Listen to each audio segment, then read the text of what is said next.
video ini kita akan membahas kemagnetan. Tahukah teman-teman, kata magnet diambil dari nama daerah di Yunani, yaitu Magnesia.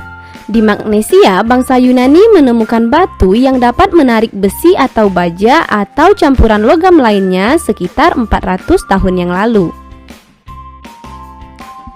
Jadi, magnet adalah benda yang dapat menarik benda lain di sekitarnya yang memiliki sifat kemagnetan, seperti besi atau baja. Berdasarkan sifat kemagnetannya, benda dapat dikelompokkan menjadi benda magnetik dan benda non-magnetik. Benda magnetik adalah benda yang dapat ditarik magnet, misalnya benda yang terbuat dari logam. Benda non-magnetik adalah benda yang tidak dapat ditarik oleh magnet, misalnya benda terbuat dari bahan plastik, kayu, kain, dan gabus. Untuk lebih paham, perhatikan klasifikasi benda-benda berikut. Penghapus terbuat dari gabus, nikel dari logam, besi juga merupakan logam, kayu, baja, galon berbahan plastik, tembaga, dan handuk. Benda magnetik dapat dikelompokkan menjadi benda ferromagnetik, paramagnetik, dan diamagnetik. Benda ferromagnetik yaitu benda yang ditarik kuat oleh magnet, contohnya besi dan baja. Benda paramagnetik merupakan benda yang ditarik lemah oleh magnet seperti platina dan aluminium. Dan yang terakhir, benda diamagnetik atau benda yang ditolak lemah oleh magnet, contohnya seng dan bismut. Jadi, sekarang udah nggak bingung lagi ya kenapa sebagian benda ditarik magnet, sedangkan beberapa benda lainnya tidak ditarik magnet. Oke, selanjutnya kita akan membahas sifat-sifat magnet. Sifat yang pertama, magnet dapat menarik benda-benda magnetik. Kedua, magnet memiliki dua kutub, yaitu kutub utara dan selatan. Selanjutnya, gaya tarik terkuat berada di kutub magnet. Hal ini yang menyebabkan benda-benda berkumpul di kutub magnet. Nah, kutub sejenis pada magnet akan tolak-menolak, sedangkan kutub yang berbeda jenis akan saling tarik-menarik.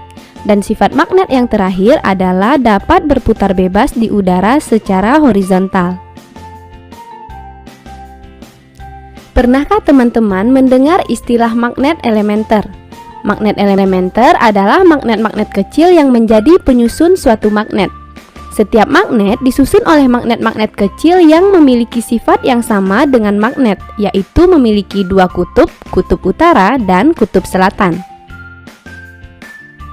Nah, teman-teman, suatu benda yang bukan magnet dapat memiliki sifat kemagnetan dengan tiga cara, yaitu dengan cara gosokan, induksi, dan elektromagnetik. Sekarang kita akan membahasnya satu persatu. Yang pertama, dengan gosokan. Caranya, magnet kita gosokkan dengan benda yang bukan magnet. Tapi ingat ya, penggosokannya harus searah, nggak boleh bolak-balik. Tujuannya agar magnet elementer yang terdapat pada benda letaknya menjadi teratur dan searah, sehingga benda akan memiliki sifat magnet, yang mana ujung benda memiliki kutub yang berlawanan dengan kutub magnet yang kita gunakan untuk menggosok. Selanjutnya, induksi. Caranya dengan mendekatkan benda yang bukan magnet dengan magnet. Saat didekatkan, benda akan terpengaruh atau terinduksi magnet yang menyebabkan letak magnet elementer pada benda teratur dan mengarah ke satu arah. Benda akan menjadi magnet sehingga dapat menarik paku yang berada di dekatnya. Ujung benda yang berdekatan dengan kutub magnet akan terbentuk kutub yang selalu berlawanan. Apabila kutub selatan magnet berdekatan dengan ujung A benda, maka ujung A benda menjadi kutub utara dan ujung B benda menjadi kutub selatan atau sebaliknya. Yang terakhir, dengan elektromagnetik. Caranya dengan mengaliri arus listrik DC atau arus searah. Magnet elementer yang terdapat pada benda akan terpengaruh aliran arus searah. Hal ini menyebabkan magnet elementer letaknya teratur dan mengarah ke satu arah. Kutub-kutub magnet yang terbentuk dapat ditentukan dengan aturan tangan kanan. Ibu jari menunjukkan kutub utara dan 4 jari lainnya menunjukkan arah arus listrik. Sedangkan untuk menentukan arah medan magnet, ibu jari menunjukkan arus listrik dan 4 jari lainnya menunjukkan arah medan magnet. Jadi jangan lupa ya, arus listrik ditunjukkan oleh 4 jari pada kutub magnet, sedangkan pada medan magnet, arah arus listrik ditunjukkan oleh ibu jari. Sekarang kita sudah tahu cara pembuatan magnet. Nah, magnet juga dapat dihilangkan sifat kemagnetannya. Apakah teman-teman tahu bagaimana caranya?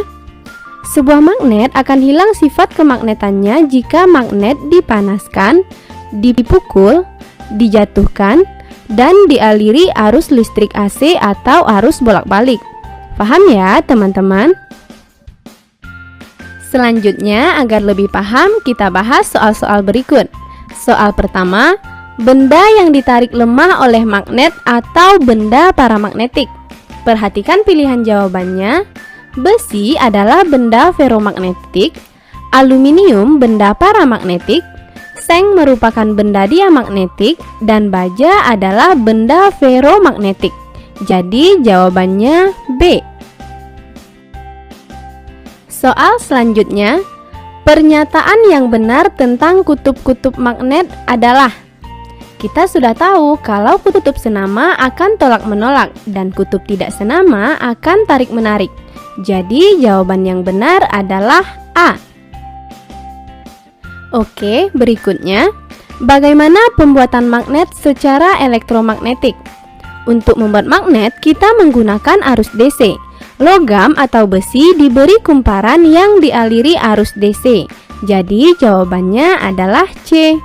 Ingat ya, untuk membuat magnet kita gunakan arus DC, sedangkan untuk menghilangkan sifat kemagnetan kita gunakan arus AC. Soal terakhir, cara membuat magnet dengan digosok yang benar adalah: teman-teman, membuat magnet dengan cara digosok harus dilakukan searah. Kutub magnet yang digosokkan akan sama dengan bagian awal gosokan pada benda yang akan dijadikan magnet. Jadi jawabannya adalah D.